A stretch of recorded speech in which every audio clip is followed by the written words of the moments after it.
Ayer estuvo el presidente Milei en una charla con 200 empresarios, aseguró que la disminución de impuestos está en el horizonte una vez que se logre el superávit fiscal y que empiece a crecer la economía. Estaba a su lado José Luis Esper, diputado nacional, estaba junto al presidente y está en línea. ¿Cómo le va, Esper? Lotufa Alberto, aquí en Cadena 3, buen día. Hola. Muy buen día, feliz día al periodista, Alberto. Y gracias, muy amable, José Gran Luis. saludo. Bueno, a ver, ¿qué conclusión tuvo de Agroactiva, la presencia del presidente y repercusiones de lo que dijo? Bueno, tengo que agradecerle muchísimo al campo, a los productores, a los laburantes de la tierra, cómo nos recibieron con el presidente, la verdad que gran calidez, completamente consustanciado con lo que la línea del gobierno está teniendo, que es provocar una drástica baja de impuestos, eliminando algunos, siempre bajando el gasto público y nunca pasándonos del déficit cero. El primer impuesto que estamos eliminando es el impuesto inflacionario, lo cual requiere de una baja sustantiva inicial del gasto público, que es lo que está ocurriendo. El mes de mayo, cuando se conozca la semana que viene la inflación, va a dar una inflación cercana al 5%, como consecuencia de lo cual seguimos reduciendo la tasa de inflación. Tengamos en cuenta que el punto de partida era una inflación que, si uno anualizaba el mes de diciembre del año pasado, nos íbamos arriba del 1000% de inflación. Así que de pasar de una inflación anualizada, si no me equivoco, 1,25 elevado a la 12 da cerca de 1.700. Si hay alguien que tenga la calculadora lo puede hacer, le agradezco. Ir ahora a una inflación anualizada del 50% es una gran mejora. Y luego continuaremos con la baja de impuestos, luego de terminar con el impuesto inflacionario. Una vez que tengamos superávit fiscal, nos comeremos parte del superávit fiscal para bajar impuestos, eliminando, el impuesto al cheque, retenciones a las exportaciones, que el presidente considera que es un pésimo impuesto, más el resto de los impuestos que hacen que los argentinos vivamos en una cárcel tributaria más que en un país, ¿no? Así que muy bien. La verdad que la gente, después, mucha calidez, además de la dirigencia de apoyarnos, pero mucha calidez a la gente. Fue una muy linda visita. Hubo muchos aplausos, esto hay que decirlo, hubo una búsqueda por tomar contacto con el presidente, esto lo narraban nuestros colegas allí acreditados en esta muestra, pero usted sabe que conocemos, y más Cadena 3 conoce muy bien el interior del país y conoce el campo. Hay mucha expectativa, pero hay muchos granos en silo bolsas que no se liquidan y están esperando mejores condiciones. Y aparece como una suerte de contradicción, porque por un lado, el campo se ve que en principio hubo operaciones de crédito ayer importantes, hubo venta de maquinaria, pero uno va por las rutas de la provincia de Santa Fe y de algunas otras provincias argentinas y ve los silos bolsas llenos. ¿Cómo le interpreta esto? Mire, yo soy productor agropecuario, hago granos con mis hermanos en Pergamino, donde yo nací, y carne con la familia de mi esposa en el norte de la provincia de Santa Fe. Así que está hablando con alguien que, además de economista, es productor, así conozco el tema. Mire, yo consideré siempre que la carne y los granos es del productor agropecuario. El gobierno no tiene nada que hacer en eso. ¿Vio se acuerda cuando el kirchnerismo decía no nos están liquidando? Y sí, el producto del campo. ¿Quién produce el grano de soja que no sea el productor, el gringo? Así que estamos todos en nuestro derecho. Nosotros tenemos silo bolsa también en Pergamino con mis hermanos. Sí, lo tenemos. O si no silo bolsa, silo. Sí, estamos viendo a ver cómo viene la cosa, a ver los precios internacionales, vamos vendiendo de a poco para pagar los gastos, así que no me parece que haya nada en el horizonte que demuestre que viene una explosión, por lo tanto el productor se queda con el grano del silo bolsa. Les aviso a los productores, me aviso a mí mismo como productor, que acá el dólar de 1.100, 1.200 vino para quedarse. El cepo se va a eliminar cuando el Banco Central logre acumular más reservas para que no tengamos ningún cimbronazo con el dólar y por lo tanto eso afecte el objetivo inicial del gobierno, que es terminar con la inflación. Así que no me da ninguna preocupación, me parece algo natural. ¿Qué números están esperando la liquidación de la cosecha de campo? Mire, no, prefiero no aventurar números, pero creo que vamos a estar en algo normal, nada del otro mundo, pero bueno, mejorando sustantivamente respecto al año pasado, que es fácil mejorar como consecuencia de la sequía, pero yo veo algo muy normal con el campo apostando a la recuperación de la Argentina. El campo está feliz que deje de ser considerado como un enemigo de la patria, como consideraba el maldito kirchnerismo. Ellos sí que son enemigos de la patria, el kirchnerismo. El campo está laburando a full y especulando como tiene que especular cualquier productor con la mercadería que produce y que vende. José Luis, usted, además de economista, integrante de la Comisión de Presupuesto y Hacienda, es como un viceministro de Economía. A ver, usted de política también entiende. Escuchamos hace un ratito a Durán Barba, señalando que estas peleas que tiene el gobierno, el presidente en concreto y en especial con el Congreso, lo único que hacen es, bueno, alertar a los inversores o a futuros inversores en la Argentina, a personas que vengan a invertir, que la situación política aparece como inestable. Un presidente que se ve sin la fuerza necesaria en el Congreso y que se pelea todo el día. ¿Allí qué diría? No, me parece que no coincido con el diagnóstico de Durán Barba, no coincido. Yo no coincido para nada, le diría. A ver, el gobierno va a lograr sacar la ley bases y el paquete fiscal, que son dos leyes muy importantes para la gente. El gobierno, sin necesidad de la participación del Congreso, ha logrado algo histórico en democracia, que es terminar con el déficit fiscal en 5 meses. El acumulado del año va a dar, en el peor de los casos, 0 déficit, en el mejor, algo de superávit. Y eso, sin Congreso, hay que tener claridad conceptual y coraje para hacerlo. En el Congreso hay 2 proyectos de ley que son para la gente.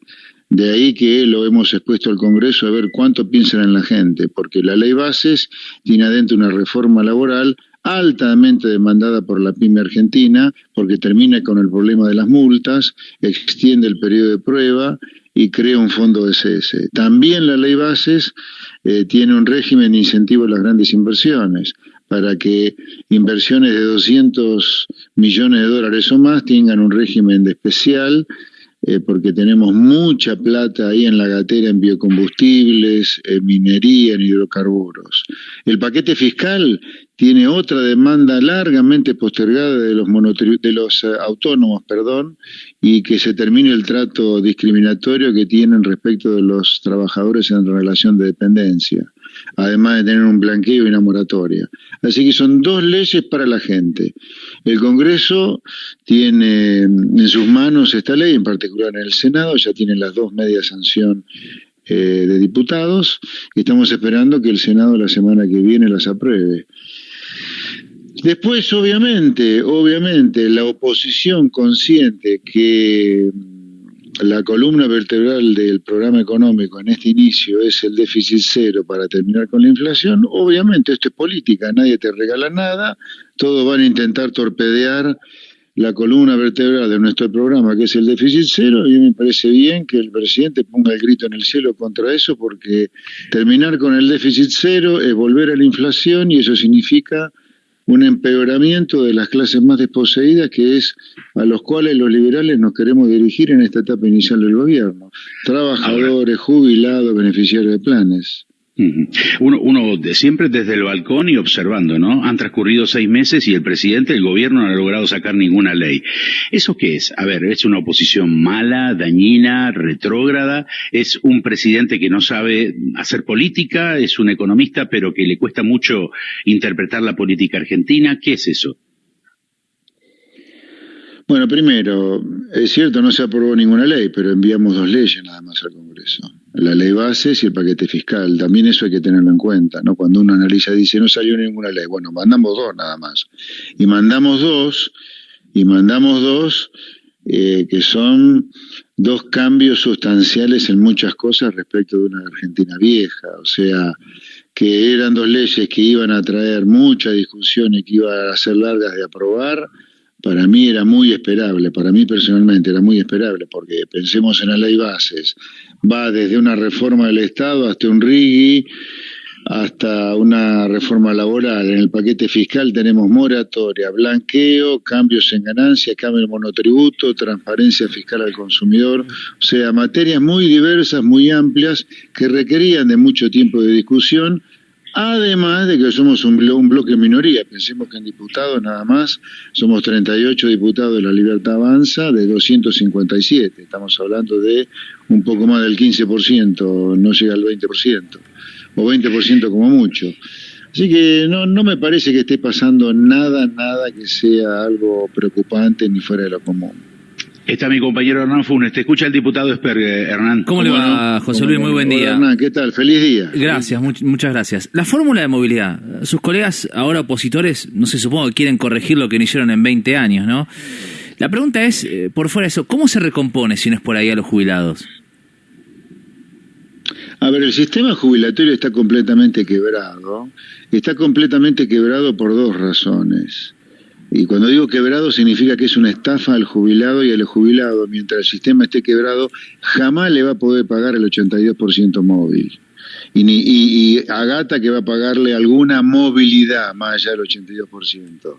Está quebrado el sistema, y está quebrado porque tenemos la mitad de los trabajadores en Argentina trabajando en negro, 8 millones de laburantes laburan completamente precarizados, no haciendo ningún aporte, por lo tanto, al sistema de jubilaciones.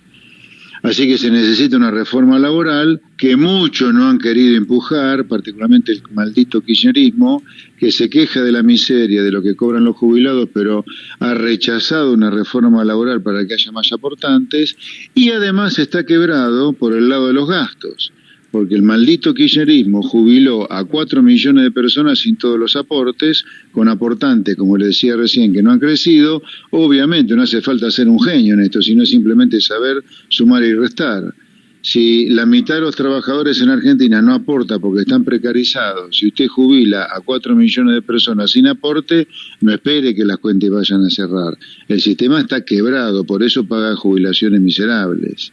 El presidente Milei, y por si fuera poco, la fórmula de ajuste de las jubilaciones, de la fórmula de movilidad que sancionó el kirchnerismo a fines del 2020, la ley 27609, ajusta las jubilaciones por inflación con tanto retraso, que en el medio del estallido inflacionario de fines de año, como consecuencia de las jubilaciones se ajustaban por la inflación de 6 meses antes del estallido.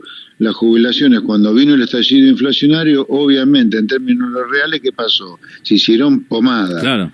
Justamente el decreto 274 del presidente Milei comienza a ajustar las jubilaciones por la inflación del mes corriente, para que las jubilaciones se dejen de hacer pelotes como se hacían con la fórmula kirchnerista.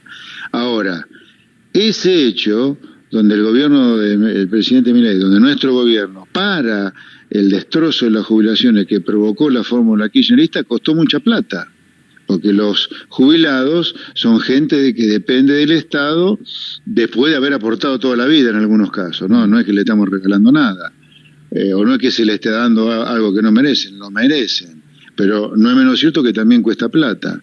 El decreto 274 del presidente Milei, que para con el destrozo de las jubilaciones de la ley kirchnerista, costó $2.000 millones. Ahora, la oposición, dado que estamos de a poquito ingresando en el año político 2025, empieza a hacer de la suya. Bueno, dijeron, démosle más de lo que le dio el presidente a los jubilados, no le demos $2.000 millones, démosle $6.000 millones con una fórmula jubilatoria más generosa que la del presidente Milei. Bueno, nosotros lo que decimos, no podemos votar algo para lo cual no hay financiamiento, no solo porque ya sabemos lo que es aumentar el gasto sin financiamiento, sino porque además los diputados que sancionamos leyes no podemos sancionar leyes ilegales.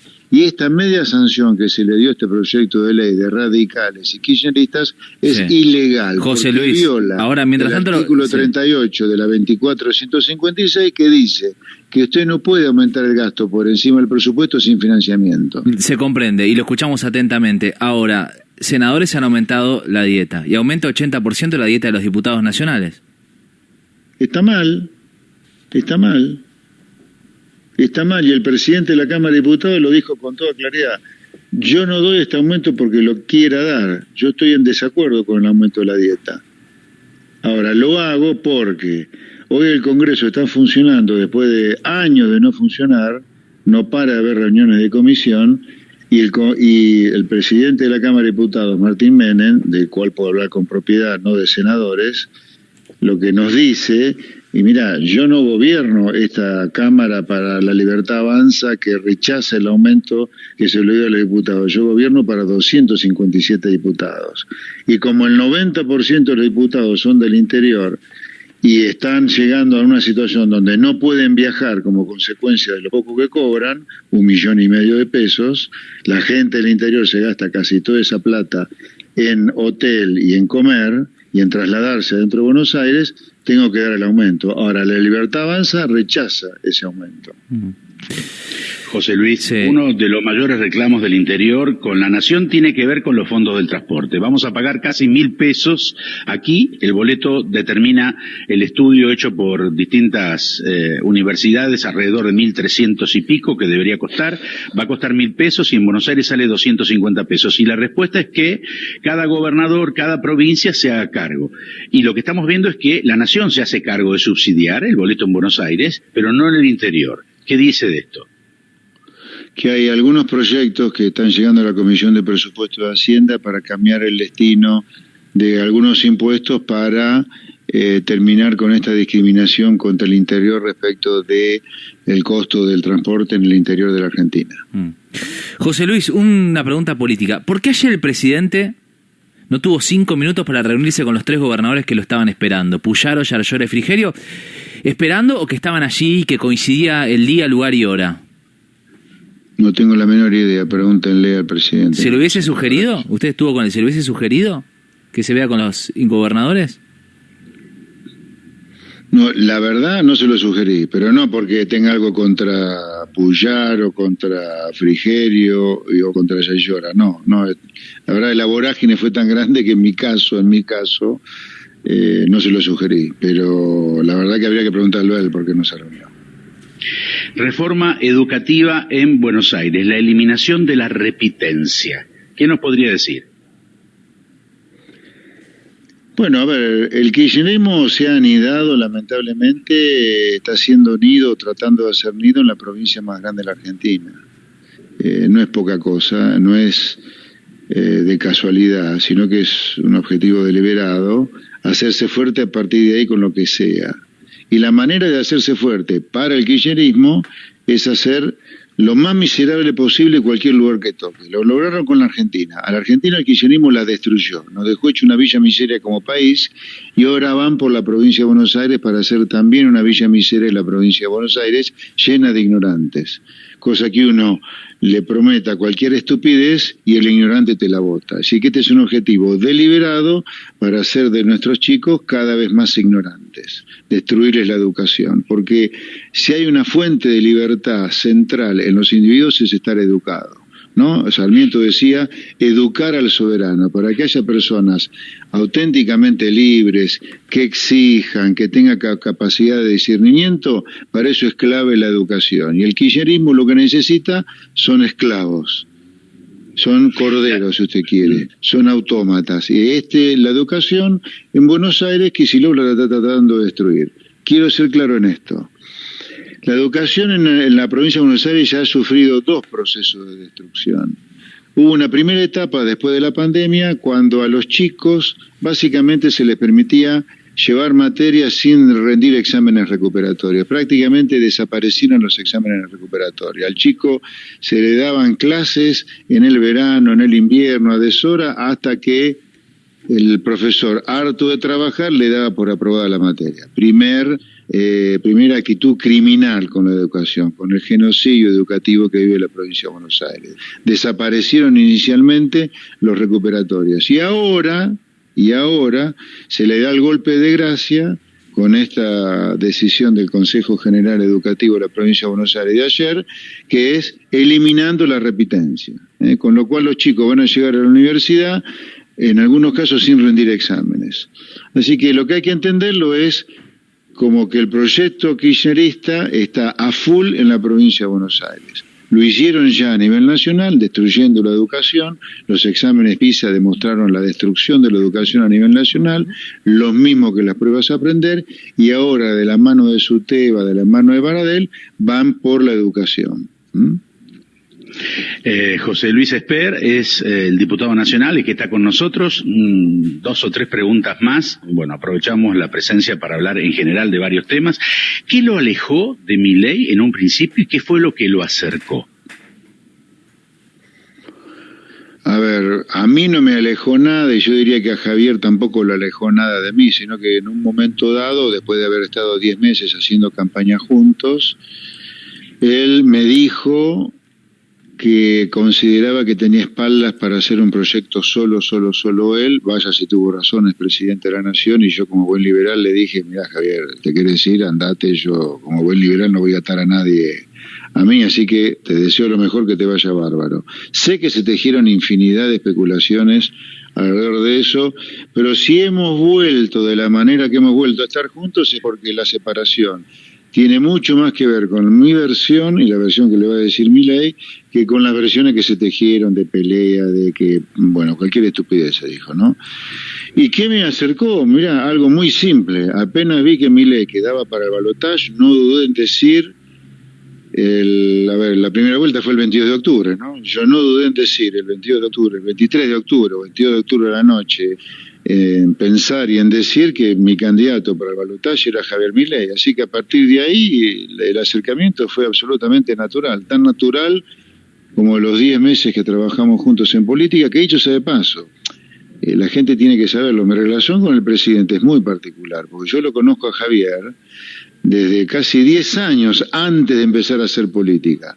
Hemos trabajado juntos, hemos debatido juntos. Él me admira mucho, siempre le encantaron mis libros, mi manera de decir. Profesor, se refieren esos términos, profesor. Bueno, me dice profe porque él me lo ha dicho y lo dice públicamente, porque es muy generoso, muy cristalino Javier, el presidente, perdón. Que él aprendió un montón de las cosas que yo decía, de cómo las decía. Es más, en broma a veces me ha dicho, yo quería ser como vos, pero con pelo y malas palabras. Así que bueno, lo que me alejó de Milei es simplemente que él decidió hacer su vida política solo y yo lo recontrabanqué, y lo que nos acercó fue algo natural. Yo no dudé un segundo en apoyarlo a Milei desde el balotaje, dado que podíamos tener la chance que realmente se dio de tener un presidente liberal por primera vez en 40 años de democracia. ¿Cómo no iba a apoyar un proyecto así? Pero por favor, no lo dudé un segundo, Vamos a poner un sonido, tiene que ver con lo que decía Milei en el día de ayer y la respuesta de Esper, por favor. Lo que hacen los degenerados fiscales que están en el Congreso. Están todo el tiempo enviando leyes para tratar de sabotear la columna vertebral del programa económico, que es el superávit fiscal. Una muestra de ellos la dieron ayer, pero además no podían dejar de demostrar que son una casta inmunda, porque se subieron 80% las dietas. Es decir, para pasar las reformas estructurales que necesitamos los argentinos de bien, llevan tomándose 6 meses. Para aprobar el aumento para ellos, rapidito lo hacen, Qué eficiente que son cuando quieren, digamos, con la de ellos.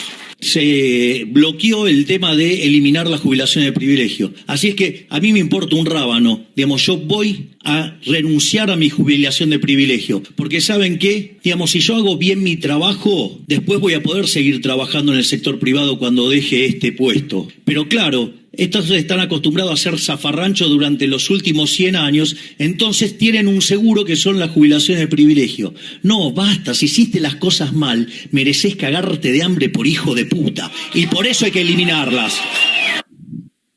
Bueno, son palabras muy fuertes para un presidente. Sergio Bernstein tiene una teoría al respecto, la comparto en su totalidad, y que lo asemeja a Cristina Kirchner hablando de esta manera y que después puede perder la atención de la gente, José Luis. Cuando una persona usa este tipo de términos, de estos exabruptos, primero es muy difícil conciliar con aquel, porque en política es rosca, y conciliar con aquellos que no tienen nada que ver con lo que el presidente está diciendo, ¿no? Porque se sienten involucrados. Entonces, es como que después se puede llegar a perder la atención de lo que dice y a quién llegar, fruto de que se utiliza permanentemente este tipo de vocabulario. ¿Qué nos puede decir usted? Que usted no se queda atrás, usted dice algunas cosas fuertes, pero no supera el exabrupto. Mire, cada uno tiene su estilo, punto 1, 2. Usted dijo una palabra recién que es la rosca. Bueno, hay lugares donde se rosquea el Parlamento, o se parla, en el Parlamento se parla, y hay lugares donde se ejecuta, que es el Poder Ejecutivo. Y siendo a lo profundo, miren, las dos cosas que dice, más allá de la forma del presidente, eso yo lo vivo en carne propia. Es más, el presidente dijo eso porque sabe perfectamente, como yo, como presidente de la Comisión de Presupuesto y Hacienda, donde entra todo lo que tenga que ver con el presupuesto y con la hacienda pública, que no paran de llegarme proyectos de ley de aumento del gasto público, justo cuando estamos logrando el déficit cero ya de manera sustentable, justo cuando por eso la inflación está yendo a cero y está transformando un proyecto liberal como algo que es factible también en Argentina por el bien de la gente, que va a dejar afuera a gran parte de la clase política. Esto no es casual lo que está pasando. Y sobre la renuncia sobre el razonamiento, que es lo que me parece mejor de parte del presidente, está bárbaro. O sea, acá Argentina ha sido transformada en una villa miseria por culpa de los que han gobernado, y encima, después de haber gobernado, jubilación de privilegio. No, jubilación como cualquier normal, y ganate el pan después de haber gobernado el país. ¿Por qué no? Eso está perfecto. Y está perfecto lo otro que dice el presidente. Sí, qué casualidad. Fíjense ustedes cómo no estar enojado cuando para aumentarse dietas de un día para el otro y para aprobarme dos leyes que son clave para los argentinos, porque recordemos que el ajuste fiscal y el logro del déficit cero, el gobierno lo ha hecho sin necesidad de ninguna ley, lo ha hecho apretando el gasto público. Ahora, las dos leyes que están dando vuelta en el Parlamento hace 6 meses son dos leyes para la gente, porque la ley base tiene adentro una reforma laboral muy pedida por las pymes, que es terminar con las multas por la mala registración de los trabajadores, extender el periodo de prueba y crear el fondo SS. La ley base también tiene un RIGI, que es un régimen de incentivo a las grandes inversiones, y hay miles de millones de dólares esperando el RIGI para invertir en biotecnología, en hidrocarburos, en minería. Y el paquete fiscal, además de tener una moratoria y un blanqueo, tiene algo muy demandado por los autónomos en Argentina, que son millones de autónomos que trabajan en Argentina, que es que se termine el trato discriminatorio en el impuesto a las ganancias respecto a los trabajadores en relación de dependencia. Le acabo de nombrar todas cosas que son para la gente. Entonces, uno siente bronca cuando se toma tanto tiempo el Congreso para sancionar leyes que son a favor de la gente, pero para aumentar las dietas, cosa que no correspondía hacerlo, se tarda menos de un día, ¿no? La última tuya, Hernán. ¿Va a haber el documental de Fabiola, Expert? ¿Perdón? Sí, ahora el documental de Fabiola, la esposa o ex esposa de Alberto. No sé si está al tanto. Tiene un título, mi compañero. Sí. Por ahí se enoja, Expert. No, mire, estamos terminando de ver Ripley con mi esposa, que la recomiendo en Netflix, una miniserie de 7 o 8 capítulos extraordinarios. Bueno, estos son 6 de 40 minutos cada uno. Son 6 de 40 minutos. Bueno, tiempo. Se los regalo a ustedes, chicos. Feliz Día del Periodista. Gracias. Gracias por este rato, José Luis. Un abrazo. Un abrazo grande, muy buen día. El diputado José Luis Expert. Vamos a las noticias.